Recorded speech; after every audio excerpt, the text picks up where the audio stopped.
প্রধান বক্তা বিশেষ অতিথি সহ সকল নেতৃবৃন্দকে আমার সংগ্রামী সালাম ও শুভেচ্ছা।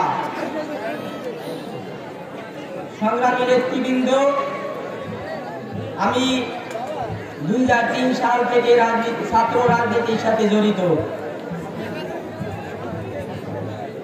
2003 সাল থেকে যখন ছাত্র রাজনীতির সাথে জড়িত হয়েছি, আমার নেতা জননেতা যারা তার অবসর খানের সাথে রাজনীতি করেছি। এখানে যারা উপস্থিত আছেন, বিপু ভাই, রুবেল ভাই, সুমন ভাই, সোহেল ভাই সহ সকলের সাথে একসাথে ছাত্র রাজনীতি করেছি। আমি 2018 সালে রাজনৈতিক মামলায় কারাবরণ করেছি এবং 2014 সালেও আমি রাজনৈতিক মামলায় কারাবরণ করেছি।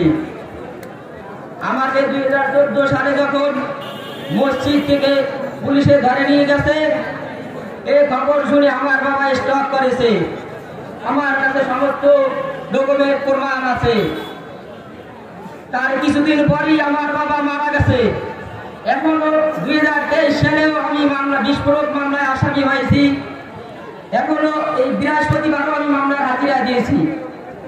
অতএব এখানে যারা আপনারা যুবদলের নেতৃবৃন্দ আছেন, সকলের কাছেই আমার বিনীত অনুরোধ রইল যে আমি যদি এই বিএনপির সাথে ছাত্র রাজনীতি থেকে শুরু করে বিএনপি সকল প্রোগ্রামে অ্যাটেন্ড করেছি, ওটা যদি আপনাদের বিবেচনা হয় তাহলে আমি আপনাদের মাধ্যমে বলতে চাই, আমি গাইবান্ধা যুবদলের আহ্বায়ক পদপ্রার্থী।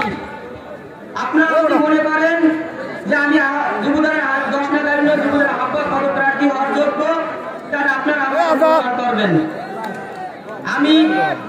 আমি কোনো ভাড়াটের লোক নিয়ে এখানে আসিনি। আমি আমার ইউনিয়নের সকল ওয়ার্ড থেকে যুবদলের নেতৃবৃন্দকে নিয়ে এসেছি। আমি কোনো লোক ভাড়াটের লোক নিয়ে, আওয়ামী লীগের লোক, প্রেসিডেন্ট হাসিনার লোক নিয়ে